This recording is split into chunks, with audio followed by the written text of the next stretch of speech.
Matt Aguilar here from comicbook.com, and today I have a very exciting guest, Linsay Rousseau from Transformers War for Cybertron. How are you? I'm doing great, thank you. No problem Very at all. excited to be here.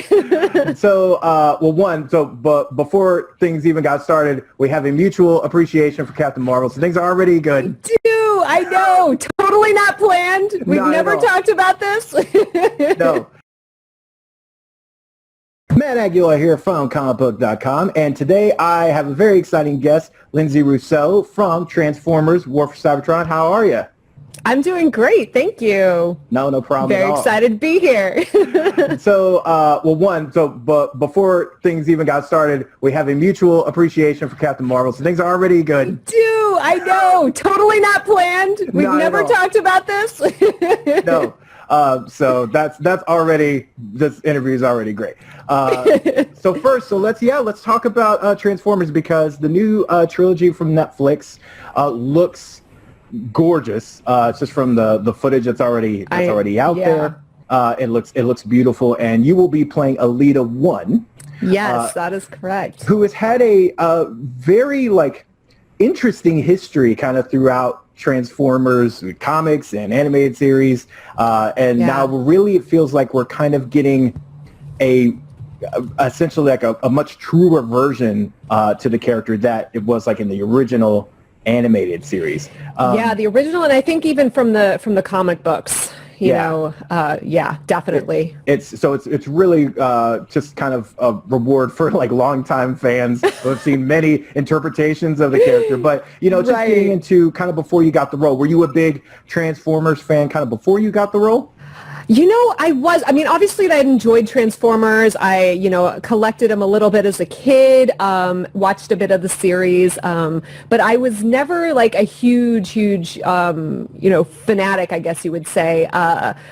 But it had always, it always been there, and I still have some the original Transformers my folks got me when I was a kid. So because they liked kind of toys that also helped tactile and engaging building stuff like that. So ELITA-1 is a cool character, but what for people who don't know much about the character, can you give us a little bit of a breakdown of who she is and who she is in this series, and kind of what you're most excited about for her? Yeah, I mean, it's interesting.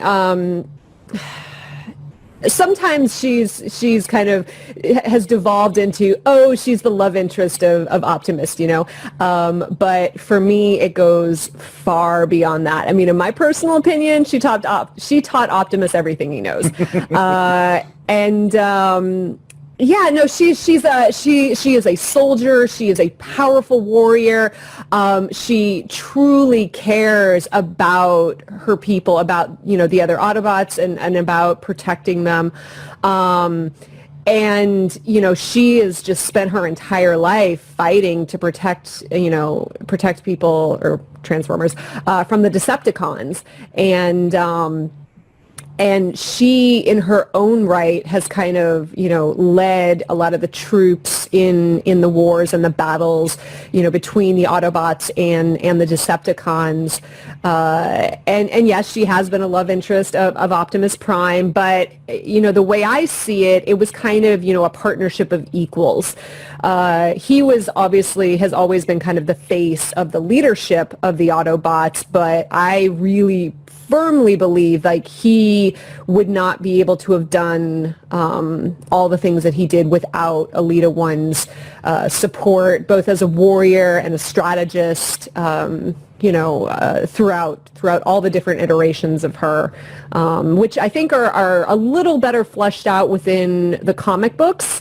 But there's obviously the early iterations of her in some of the older Transformers animated series. Well, yeah, and that is one of the things, and I feel the more, when you look back at some of the older cartoons and some even just the older interpretations of these big franchises and stuff, you do see that over the years some of that role has been diminished, and they were more equals. They were supposed to be equals. That's why one can run. Right. It's when Optimus Prime isn't on Cybertron, who's in charge? Exactly. And then the dude just leaves. It's ELITA-1. I know, he just picks up and leaves for what, thousands of years? And it's like, I'm pretty sure, and I've had fans reaching out to me being like, we need the ELITA-1 spinoff, like ELITA in charge of Cybertron when Optimus is just gone. And I was like, that is a very valid argument. Yes, because we look at Optimus as this like high bar of like moral fiber and like core. Like he would never leave anyone behind. I was like, dude left like all his people right here to head to Earth. So maybe some of that rose-tinted glasses out. You did mention the comics, and over the years, like this universe has grown, whether it's the live action movies and all these things. So when you got the role, did you kind of go back to look through some of those previous takes on her, or did you kind of want to go in with a clean slate? It was a little bit of both. I definitely wanted to go into it with a clean slate. But obviously War for Cybertron is pulling from the comics. Obviously they're making it their own and I think revolutionizing the story a bit. But, that's always the I think one of the biggest struggles, but also one of the biggest, most exciting things about playing existing characters is that you do have the benefit of having so much backstory and lore.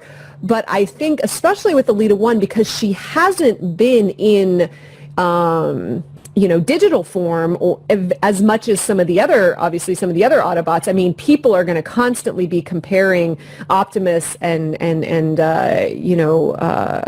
all in Bumblebee and, Megatron to previous iterations. Yeah. Whereas ELITA, I think, is unique in that there's not really that many TV iterations to compare her to. So it's, for me, I love being able to go to the source material and really see, okay, what was in the original comics? What did people originally have planned for her? But obviously a lot has happened since those comics came out.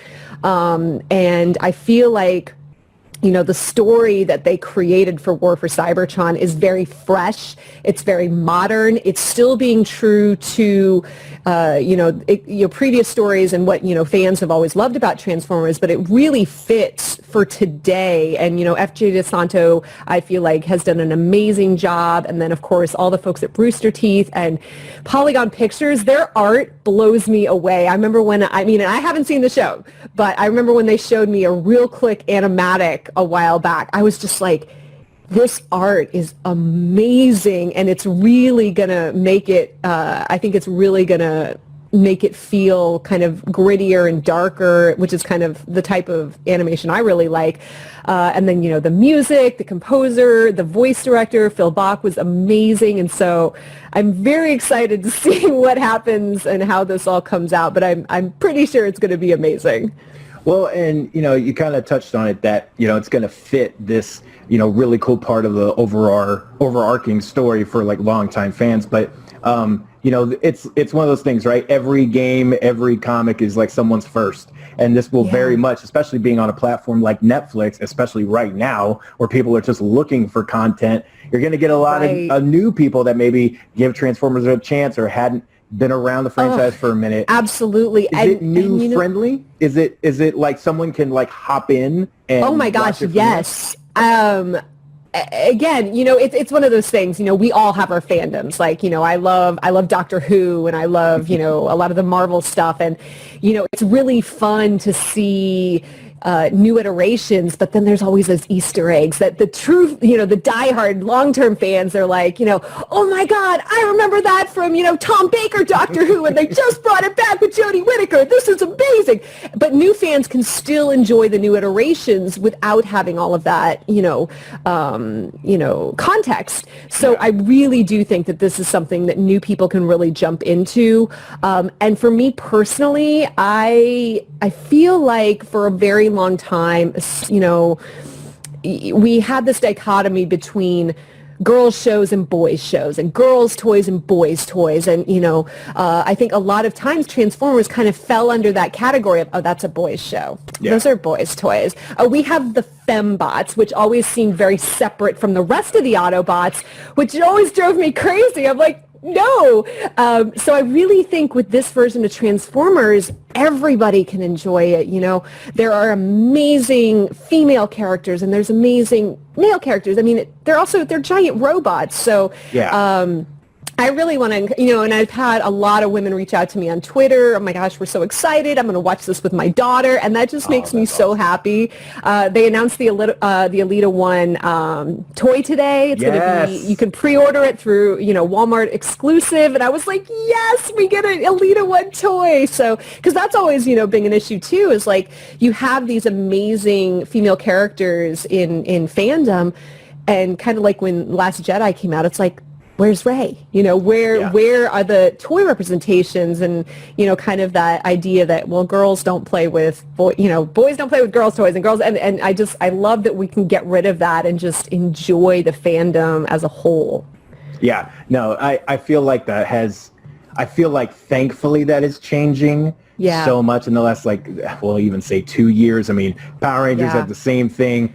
Marvel, DC toys had the same thing. It was like this myth that either they don't sell or there's not an audience and all this stuff. And then they release figures and like, oh, lo and behold, they're the hardest ones to find. Yeah, they're the rarest ones to find. And it's just like that never clicked. But you actually brought up that ELITA-1 is actually getting a sick, like, and really... She looks amazing. She looks so good. And it is kind of the definitive version because all the other figures and even like the, like, BotCon exclusives and stuff were always like repaints, or they were always like there was always some asterisk that was like, well, this was either something else or it's not the definitive one or whatever. And this one looks cool, and it's you, like that's your character. Is it kind of surreal? Oh my gosh, it's so funny. I remember talking to people like when I got into voiceover, I was like, you know what? My life will be complete the day I have an action figure. And it's just one of those lofty dreams. You're like, one day. And then it's like to have it announced. You're like, I can point to something and be like, that's me. And, you know, one of my oldest friends, he just had a daughter a couple months ago. And I remember telling him, I was like, when I get my action figure, I'm sending it to you. And I'm so excited. I was like, now I can finally, you know, send his little baby that action figure.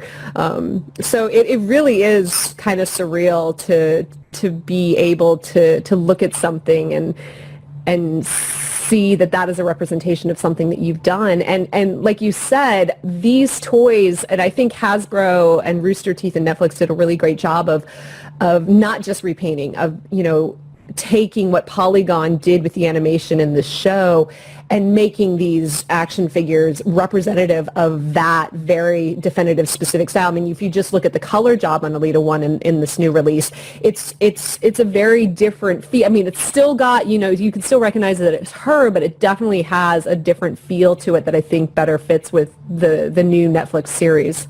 Definitely. And there are a couple of things I want to touch on with you, but real quick with, you know, just the series as a whole, what do you think when someone's watched the trilogy? What do you think the most surprising thing that they'll take away from it will be?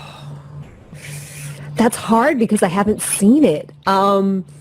You know, I've obviously read the scripts, but that was like, we recorded this, geez Louise, like a year and a half, 2 years ago. I was going to ask, okay. I mean, yeah, that's the thing with animation, right? Yeah. I think what fans will take away from this is that we're seeing a slice of Transformers history and Transformers lore that we haven't seen before. And, you know, we're seeing what's going on Cybertron. Obviously, a lot of what's happened with Transformers in the past is Transformers on Earth. How are they interacting with events on Earth? And so I think being able to look at the events that happen on Cybertron and kind of really getting an understanding of you know, what fueled this schism between the Autobots and the oh geez Louise. Oh, Decepticons. Decepticons. I'm like, where did my brain go? Between the Autobots and the Decepticons. And also I think it's really giving us fleshed out characters. Not saying that we haven't had that before, but I think it really is giving us kind of a different side of some of these characters. And, you know, as the trailer has shown, there's some darkness and some grit to this. which I think is going to be also a side of things that not a lot of previous iterations of Transformers have really delved into. And so I think that's another thing the fans are really going to appreciate with this is, you know, it very much is an adult story. I mean, absolutely kids are going to love it, but I think adults are also really going to like it as well, which I think is kind of on par with a lot of what Netflix and some other streaming services have been doing with animation, is that we are getting more and more content that can appeal to an older audience, and not just, you know, people that were Transformers fans back in the day, but, you know, people coming to this new who are your age and my age and have maybe never watched Transformers before can enjoy it as, you know, something new and fresh that different age groups can get something out of.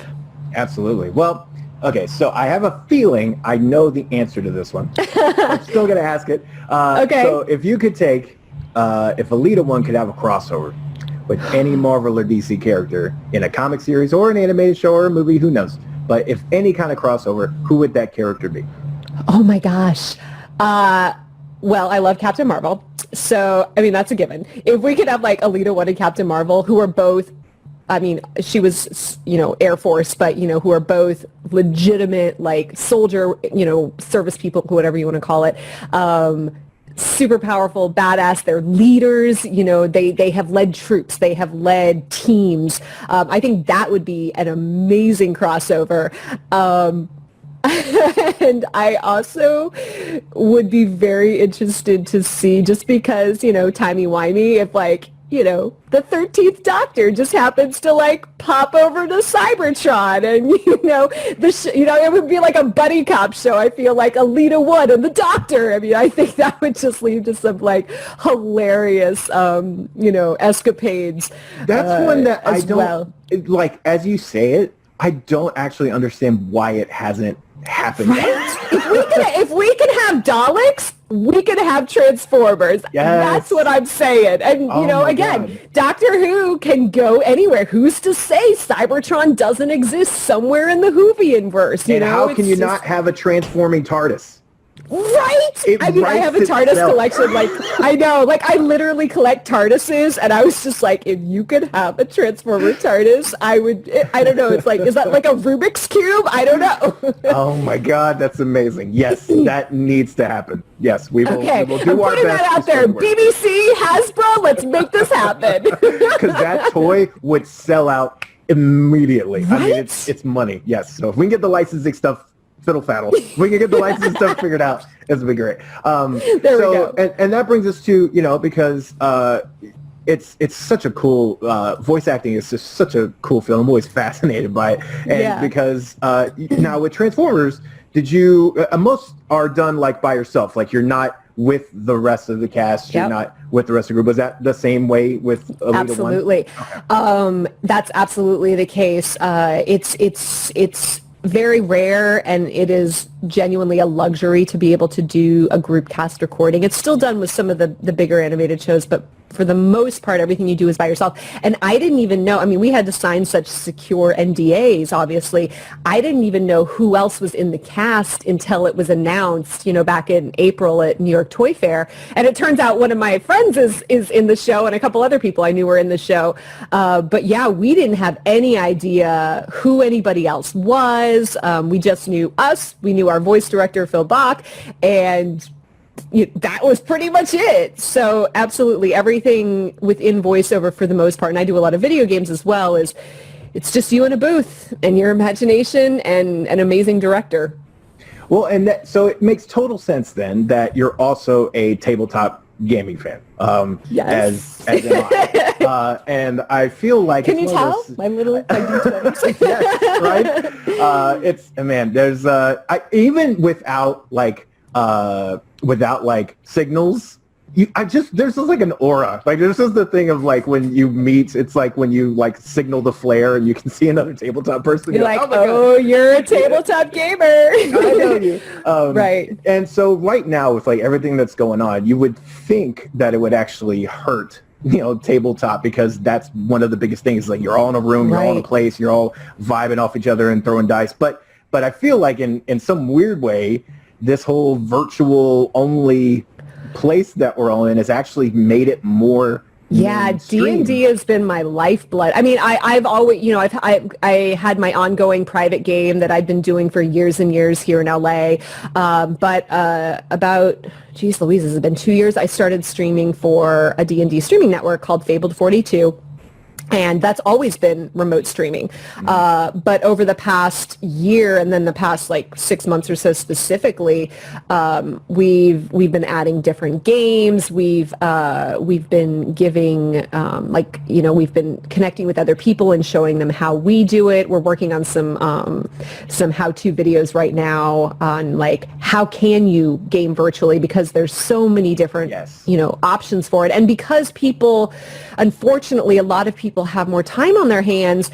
Previously, sitting down for a 4 or 6 hour game of D&D, it's just like, oh, how do I fit this in? And now it's all of a sudden, it's like, hey, I got time. And with Zoom, and we use Vorpal board for our streams, which we stream on Twitch. Roll20. I mean, even Discord. I've heard people are playing through Discord. So it's a really great way, I feel, to still experience what we love about tabletop gaming, even if we can't be in person with each other. And, like for our streams, we also have a battle cam, so our DM is able to lay out the battle map and just show a video, and we're like, okay, we have a little our mouse cursors, and we're like, okay, my character's going over here. Oh, where's the bad guy? Oh, he's over there. So it is, with technology the way it is now, it's still very much possible. And I feel like some of these people are my best friends. We've been playing together online for a year now, and we've never met in person, but it's like I have a community of people, even if we're all virtual.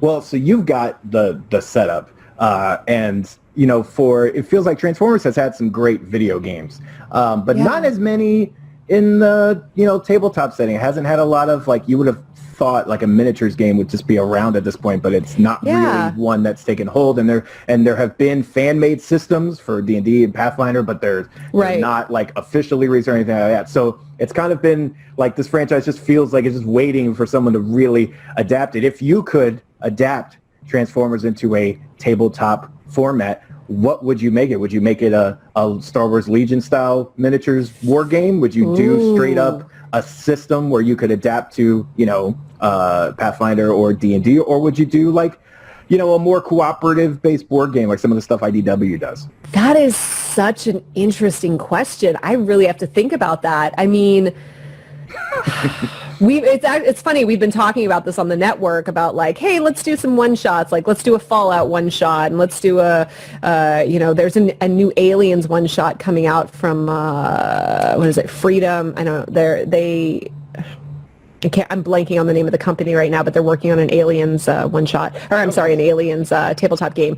And I also play Adventures in Middle Earth. So I feel like Transformers could kind of fall under that, so the Adventures in Middle Earth campaign is very much its own game. It is based on 5e structure, the Wizards D&D structure, but it is very much got its own elements to it. And I feel like Transformers could kind of be similar in that you take the dice system, you take the D20 system that people are familiar with, but just like we do with any tabletop game, you create that universe, you create that lore.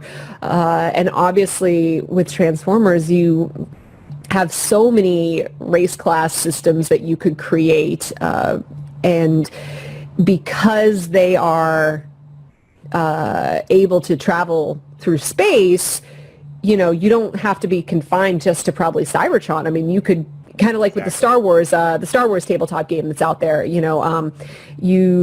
can travel to different universes and different worlds and really experience the lore in a different way. And that's one of the things I've always loved about RPG games is that, it's really a creative outlet. And I think that's why so many people who are in, acting or any sort of performing art really, a lot of us really love RPG games is that you can really use your imagination and your creativity and get really big into the world building. You know, most of the games that I play are homebrew worlds, and you know, creating a character from scratch. And I'm getting ready to start a new game in October, and I have just been deep diving into her history. I'm like, I've got 2 pages written in. I'm like talking with the DM. I was like, okay, tell me about this. Where is this from? Where is this? You know, how do I develop this character?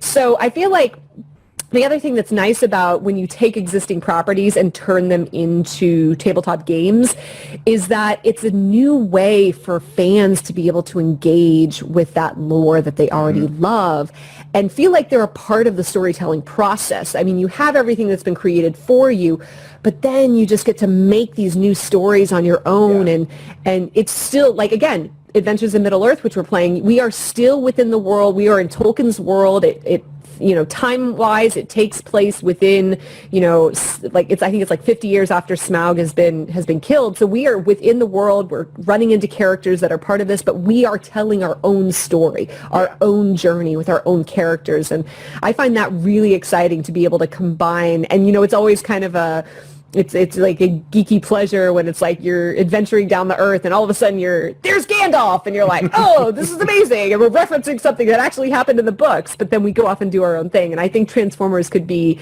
very similar to that. Oh man, yeah. Now the gears are turning. I want it to happen now. You know, I'm always one that sees. I like have to, even in our homebrew stuff that we've done, or when I've done campaigns where like everyone has like the maps 3D printed and they all have grids and like everything, and the ones that were drawn in Sharpie on a marker board, and we're like, you're kind of here. Oh, I've done both. I mean, I've done purely theater of the mind, and then I've done ones where like the builds are just so elaborate and beautiful. Yeah, there's and like it's like 3D I landscape. love Right. And like, you know, with a lot of the games that we do on Fabled 42, we do have, you know, our DM is just a master builder. And so we've got these elaborate builds, but then you know, there's something to be said for just theater of the mind. Yeah. You can still make it your own and get into that world, even if you don't have, you know, visual stimuli, so to speak. Well, yeah, absolutely. And if the Transformers thing happens, if you end up creating whatever, please let me know, because I definitely want to throw dice down on that. I have a conversation with Hasbro and Wizards and be like, how do we make this happen? Yes, I'm sure there's licensing issues there, but yeah. Oh, legal. It's going to take like a whole 3 companies and 90 people to make it happen, as I just talked about. Oh, yeah, it's just on a whim. But it's so easy. Thank you so much for taking the time to chat with us. Thank you for having me. No problem at all. I cannot wait to see the full series, and looking forward to seeing what ELITA-1 has to offer. So thanks so much. And, of course, you can catch all of our coverage for Transformers War for Cybertron on comicbook.com. Peace. Bye, guys.